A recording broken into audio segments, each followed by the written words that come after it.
You're listening to episode 4 of the Tuneful Parent Podcast, Benefits of Musical Play versus Screen Time for Kids.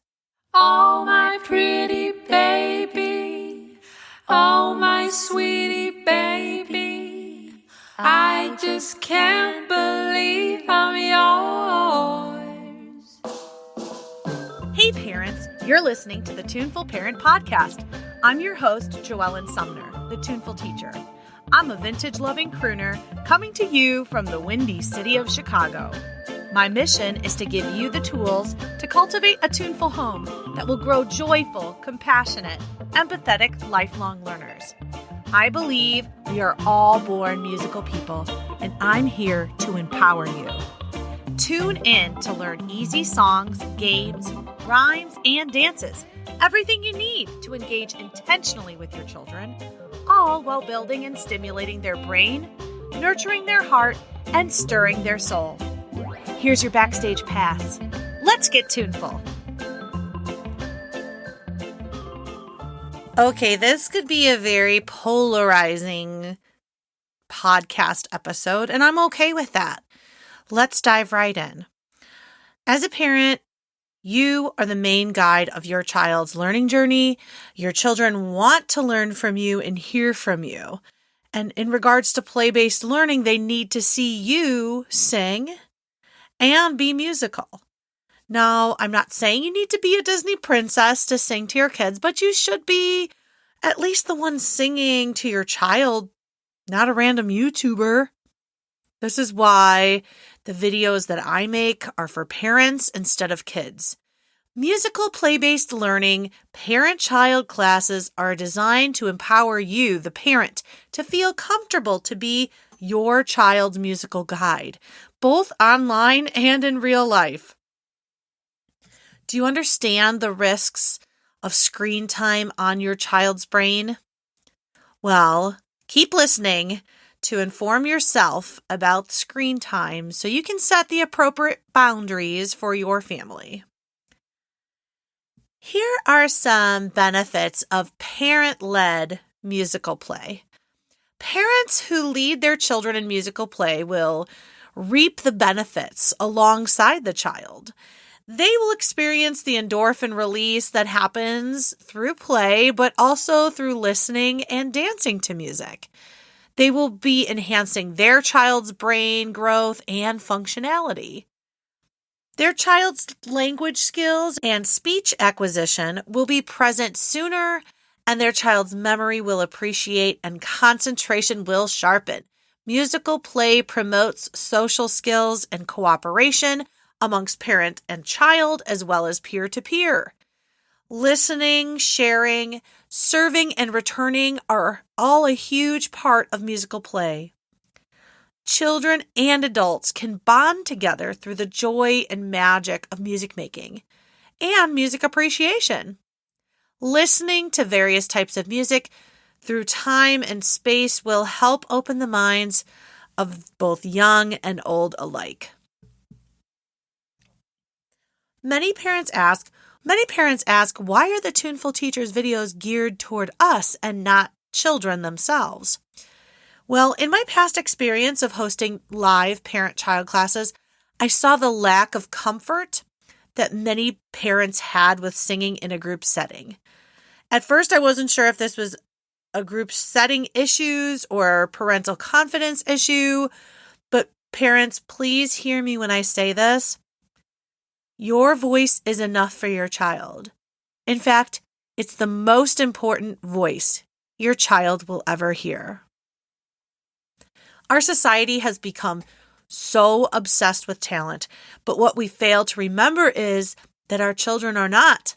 They just want us. They just want us to play, to sing, to interact with them. That's it. It doesn't have to be for long periods of time either. A mere 20 minutes a day of intentional musical play with your child in one session or spread out through the whole day will help your child develop their musicality immensely. Also, when you play with your child, it also increases their ability to then go and independently play. If you are modeling how to play, they're going to take that and do that when they're by themselves. They're going to have more autonomy over their play when they are doing it alone by themselves.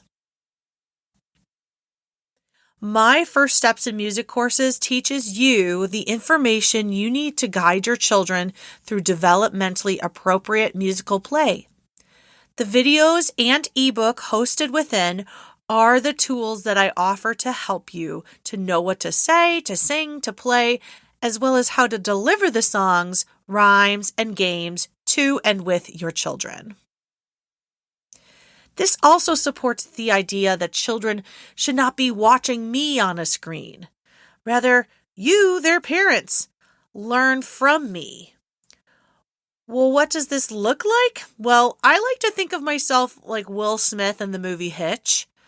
But instead of feeding you cheesy pickup lines, you're listening to my on-demand music lessons on a cell phone, through an earbud, on your way to and from work. Learning how to musically play with your child is not difficult. It's just finding those pockets of time within your day to do it. The benefits of musical play are brain boosting, mood lifting, and relationship building.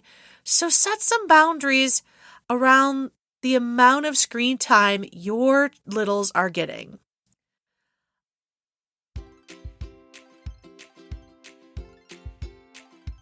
If you're ready to learn the steps to be a more tuneful parent and cultivate a tuneful home, then you're definitely in the right place. But I have something extra special running right now for parents like you. My on-demand parent-child music classes are currently on sale for $10 off. Whether you're expecting, have an infant, a toddler, or a preschooler, I have the class for you. Each class is set up like a course, with one lesson dripping out to you each week. Incorporate this lesson in 20 minutes a day. It's going to be a huge win for you and your family. You could do it all at one time or throughout your day. There's even an app for it, so you don't have to be tied down to your screen. Put it on, put your earbuds in, and let me coach you on easy musical play with simple songs, rhymes, games, and dances to deeply bond you and your child while growing their brain, nurturing their heart, and stirring their soul. Ready to rock and roll? Head over to thetunefulteacher.com/courses. That's TheTunefulTeacher.com/courses, COURSES, and choose your child's developmental age.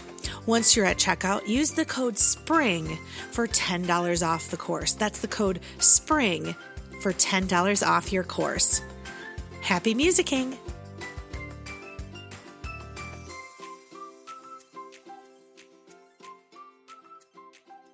What are some side effects of screen time on children under 5? Well, I'm glad that you asked. First, there's slower development of gross and fine motor skills. Children, especially those under 5, learn best through play and discovery. When children explore their surroundings, they're able to develop both their fine and gross motor skills by moving around and being curious. If a child is permanently tied to a device, then that isn't happening. So if you want to make sure your child is reaching developmentally appropriate milestones, you need to limit access to screen time. Number 2, less time to practice social, verbal, and nonverbal skills. Hey, we live in a 3D world, and although we live in the 21st century where immersive reality and technology is possible, our child's first experiences with music should be in real life. They should be with you. Having face-to-face interactions helps to build their social, verbal, and nonverbal skills. It builds trust, self-efficacy, and empathy in the process as well. Number 3. Screen time can create delayed learning gaps. So sadly, when a child spends too much time in front of a screen, the smaller developmental cues that can indicate a learning gap go often unnoticed until much later. Dr. Callady points out that while a lot of well-meaning caregivers think that perhaps technology might be able to teach the children better or more effectively, it really seems that is not the case. Children crave one-to-one, one-on-one attention, especially from their caregivers. There has been a pattern found in dozens of studies done by the American Psychological Association that children learn better from a person who is with them face to face than a person on a screen, even if it's the exact same person doing the exact same thing. This is a quote from Georgine Troseth, PhD, a psychologist at Vanderbilt University. Let's think about, for a moment, virtual learning right now for students. Virtual learning has been going on for about a year. In some places, many kids have been back to school, face to face. I will guess that the learning gaps in those kiddos that have been remotely learning from home are going to be wider than those kiddos that were learning face to face with a teacher. The same goes for musical play. Don't go right to YouTube and plop your kids down in front of that screen unless it's absolutely necessary. Listen to music, have them listen. That is one of the skills I see as a teacher that is lacking. Listening skills, critical listening skills, close listening, really being able to listen to something and not necessarily be always occupied by the eye. Letting the imagination run wild through what they hear with their ears. Researchers like Troseth are trying to understand why screen learning gap occurs in toddlers, and what he has found is that the struggle to learn from videos does not seem to be perceptual, but conceptual. Until the age of 3, kids seem to view video as irrelevant to real life. We know that as kids transition into the preteen and teenage years, video and the people on the video become more important than the parent. So let's take time to really nurture our kiddos' perception and conception of life and what it means to have one-on-one interactions with people by making that central to their play. The fourth side effect of screen time on kids is disrupted sleep patterns. I see this in myself, so I know it's true, and I know that you all can attest to it as well. When we are on our screens up until the time we go to bed, our minds are not getting that time to stop and slow down and reset. A good night's sleep, uninterrupted sleep, is the key to a child's brain development. Recently, researchers have identified that using blue light emitting screen devices like smartphones before bedtime can disrupt sleep patterns. This happens because the light suppresses secretion of the hormone melatonin and makes it harder for the children to fall or stay asleep. And it goes for adults too. How many of you are taking melatonin to go to sleep at night? The fifth side effect of too much screen time is the tendency to exhibit obsessive behavior. As an adult, we can understand concepts like delayed gratification and the importance of self-control. Children, on the other hand, lack a fully developed self-control system. This makes it very difficult for them to stop the obsessive behavior that technology often encourages. I see this every single day.